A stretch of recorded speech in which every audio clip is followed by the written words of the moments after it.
Over the weekend, Donald Trump called off what he called the biggest airstrike since World War II. It would have been directed towards Iran over the war in the over the Hormuz Strait at this point.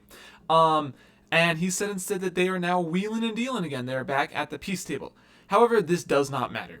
Nothing matters anymore when it comes to the Hormuz Strait because at some point you got to realize Iran will not honor the deal. So we've already gone through one peace deal, one memorandum of understanding, which Iran and the United States were breaching pretty consistently at a pretty consistent rate.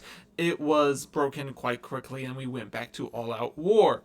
When after a bit, you had the Air Force just absolutely pummeling Iran's infrastructure in different spots, whether that be bridges, power stations, roads, tight passageways, didn't matter. They were pounding it, and Donald Trump was about to call what he again considered the biggest airstrike since World War II. Now, he decided to call it off to peace. But why would we trust the Iranians to do peace again? We have already broken one memorandum of understanding. What makes them think another one will work? This is something that comes down to one thing, and that is control. Iran is a power, and they understand that they can control the Hormuz Strait, and as long as they can control that, they control a certain amount of the global influence. They can control a certain amount of the global economy, whether that be the Western or the Eastern. It just you hold power over a certain economy. I think that this is just another stall for time by Iran to try to rebuild their forces, to try to rebuild some sense of security for them so they can continue to draw this out. Even if a peace deal is reached, I think there is a very high likelihood that it would be breached within the next couple years or so. This is not hypothetically if the first one had gone through. I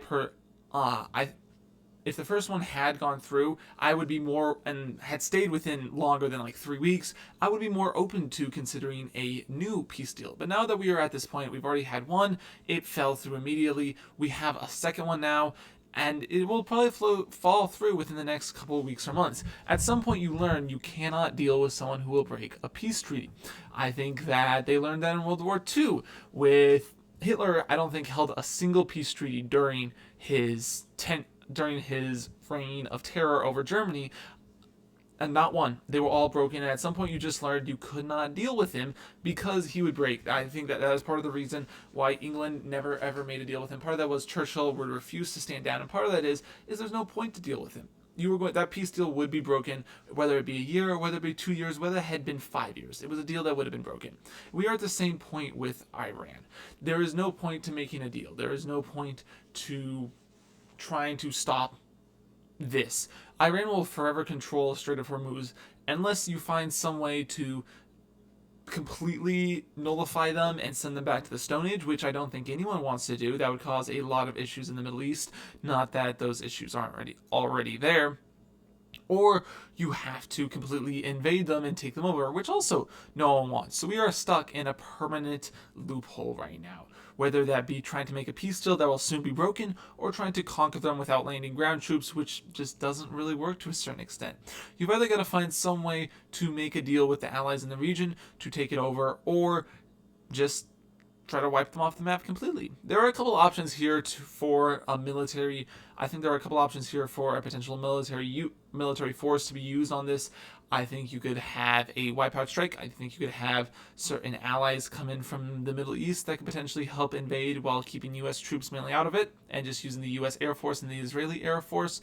I think that you could definitely have, I think any number of people would like to join in on taking Iran because it is the threat to so many countries in the region. However, I think the one option that you cannot do at this point is a peace deal. I personally would love to see peace. I would personally love this war to end. It is affecting gas prices. I can obviously tell, my car takes a lot more money to run now. But I don't think a peace deal will put that through. Iran will constantly terrorize ships heading through the strait, and they may even send the Houthis to control the final little bit of the strait. And at which point you're going to have a serious issue. But what do you think of the situation? There are so many different opinions. There's so many different positions floating around on this that I think it is a very interesting topic. I don't think there's a right answer at this point. I don't think there's a single right answer. I don't think there really is a wrong answer, except maybe a peace deal. But even then, potentially you could find a way to make that work. But what do you think? Thank you so much for watching. If you made it this far, comment your thoughts down in the comment section below. Tell me the next topic you would like me to talk about. And hopefully we get lower gas prices soon.